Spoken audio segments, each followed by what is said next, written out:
राम राम सभी को। आज मैं आपको बृहस्पतिवार की विधि और कथा सुनाने जा रही हूँ। विधि इस प्रकार है कि सुबह स्नान आदि करके आपको पीले वस्त्र धारण करने हैं। पीले फूलों से आप केले का पूजन कर सकते हैं, क्योंकि केले के अंदर भगवान बृहस्पति गुरु बृहस्पति जी का वास होता है। तो आप इस दिन उन केले का पूजन कीजिए और सायंकाल को आप भोजन करें तो पीली वस्तुएं ही आपको भोजन में प्राप्त करनी है। जैसे पीली दाल हो गई, चने की दाल हो गई, पीले चावल हो गए, तो इस तरह से। और कथा इस प्रकार है। एक बार एक सेठ सेठानी थे। सेठ बहुत ही भगवान का भक्त था, लेकिन सेठानियाँ वो बहुत ही कृपण थी।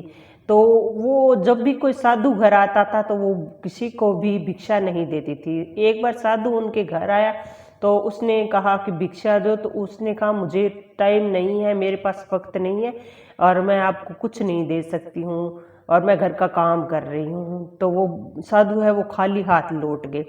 दूसरी बार जब फिर साधु आए तो वो अपने बच्चे को खिला रही थी।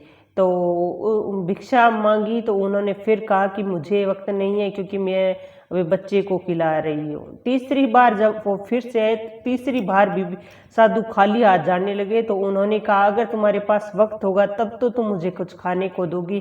कहा हाँ जी, कुछ उपाय बताइए जिससे मेरे पास समय हो जाए। तो उन्होंने कहा कि जो भी घर का कूड़ा होता है वो आप एक जगह इकट्ठा कर दीजिए। घर के सारे पुरुष हैं वो हजामत बनवा लें। इस दिन पीले कपड़े बिल्कुल ना पहने और घर में कूड़ा करकट है वो फैला कर रखें। और पीली चीज़ों का बिल्कुल भी भोजन में इस्तेमाल ना करें, कुछ भी ना खाएं पीली चीज़ें। और बृहस्पतिवार को कुछ भी आप पूजा अर्चना ना करें। तो इस तरह से उसने जैसे उसने कहा साधु ने वैसा ही उसने किया। सभी ने घर पर हजामत बनवा ली, सारा कूड़ा इकट्ठा करके इकट्ठा कर दिया। और उस दिन पीले वस्त्र ना उन्होंने कभी धारण किए, ना पीला भोजन किया। तो इस तरह से उनके घर में बिल्कुल दरिद्रता आ गई। फिर साधु आए घर पर, भिक्षा मांगी तो उन्होंने कहा कि महाराज आपको क्या दूं, हमारे घर में तो एक दाना ही नहीं है खाने के लिए। तो अब आप कोई उपाय बताइए जिससे मेरे घर में पहले जैसा आमदन हो जाए। तो साधु ने कहा जब तुम्हारे पास कुछ था तब भी तुमने कुछ नहीं दिया, अब नहीं है तो तुम कुछ नहीं दे रही हो। कि नहीं महाराज जी, अब सब कुछ होगा तो मैं आपको सब कुछ दान में दूंगी। तो उन्होंने कहा ठीक है, बृहस्पतिवार के दिन पूजा अर्चना करना, पीले वस्त्र धारण करना, पीली चीज़ों का भोग लगाना और केले का पूजन करना और बृहस्पति देव का वो व्रत और विधि से उसकी कथा सुनना और सायंकाल को अच्छे से पीली वस्तुओं का भोग लगाकर ही भोजन करना। अगर इस तरह से करोगी तो तुम्हारे सारे घर में अन्न धन की कोई कमी नहीं होगी।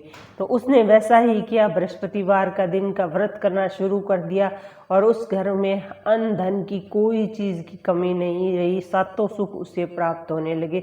तो बृहस्पति देव महाराज की उस पर फिर से कृपा हो गई। ये बृहस्पति देव महाराज की इतनी कृपा है कि उसका व्रत करने से अन्न धन की कोई कमी नहीं रहती है घर में। और वो सभी को साधुओं को अच्छे से ब्राह्मणों को भोजन कराने लगी। तो उसके घर में और भी ज़्यादा जो अन्न धन है वो बढ़ने लगा। तो ये बृहस्पति देव की महिमा है। आप इस कथा को सुनिए और व्रत हमेशा कीजिए और इस वीडियो को भी शेयर कर दीजिए ताकि ये कथा और भी लोग सुन सकें। वीडियो अच्छी लगी हो तो लाइक शेयर और चैनल का सब्सक्राइब ज़रूर से कीजिएगा। राम राम सभी को।